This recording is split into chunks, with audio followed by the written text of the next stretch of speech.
1 start.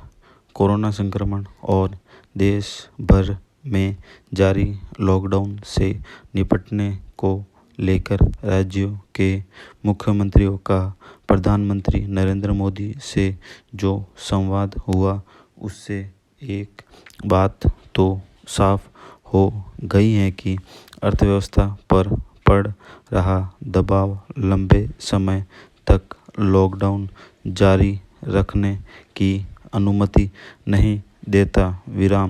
साथ ही यह भी कि 3 मई को खत्म होने जा रहे लॉकडाउन 2 के बाद लॉकडाउन 3 के स्वरूप पर भविष्य की रणनीति और फैसले भी राज्यों के आकलन पर ही निर्भर रहने वाले हैं।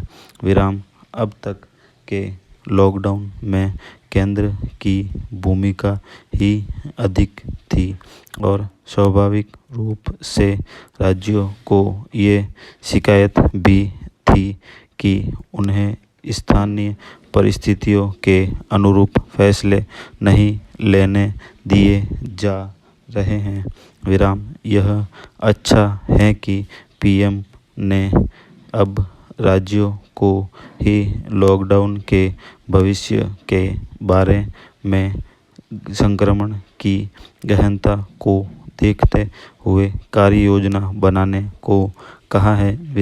संक्रमण को लेकर छांटे गए 3 जोन में सबसे ज़्यादा प्रभावित होने वाले इलाके यानी रेड जोन में लॉकडाउन 3 सख्ती से जारी रहने वाला है। यानी रेड जोन के इलाके पहले ही की तरह ही सील रहेंगे। संक्रमण के कम प्रभाव वाले ऑरेंज जोन में लॉकडाउन में रियायत देने और संक्रमण मुक्त ग्रीन जोन को लॉकडाउन से पूरी तरह मुक्त करने की चर्चा है। पैरा लंबे लॉकडाउन में उपजे हालात के बीच व्यापक राहत उपायों की दरकार है, इस बात से इनकार नहीं किया जा सकता। लेकिन यह जरूर देखना होगा कि जहां रियायत दी जानी है उस इलाके में संक्रमण न फैलने की पुख्ता व्यवस्था कर ली गई हो।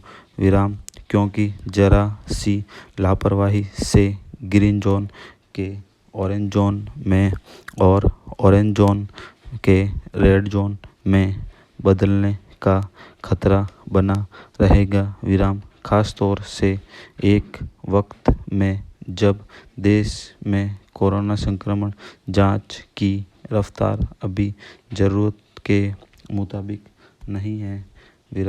अभी रेड जोन में वही इलाके हैं जहां संदिग्धों के सामने आने पर जांच का काम अपेक्षाकृत तेजी से हुआ।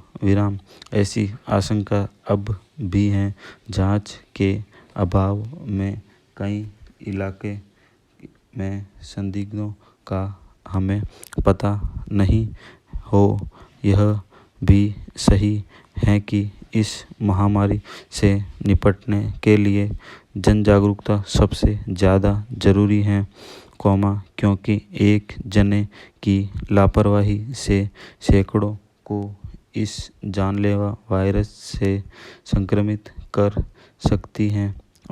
हालात पर काबू किए बिना किसी भी तरह की छूट से कहीं लेने के देने नहीं पड़ जाए, इस आशंका को भी जहन में रखना होगा। ठप हुए सिस्टम को पटरी पर लाना भी हमारी प्राथमिकता होनी चाहिए। इसलिए राज्यों को लॉकडाउन में छूट देने की कार्य योजना सोच समझकर बनानी होगी। खास तौर से एक जोन से दूसरे जोन में आवागमन की अनुमति देते वक्त विराम विमान और रेल सेवाओं को तो फिलहाल रद्द रखना ही ठीक जान पड़ता है। विराम लंबे लॉकडाउन में बेरोजगार होने वाले और अपने घरों तक नहीं पहुंच पाने वालों को राहत देना भी प्राथमिकता होनी चाहिए। विराम सबसे बड़ी जरूरत चिकित्सा सेवाओं को कोरोना संक्रमण के उपचार के लिहाज से और प्रभावी होने की है, क्योंकि जांच के बिना संक्रमण बढ़ने का खतरा हमेशा बना रहेगा। स्टॉप।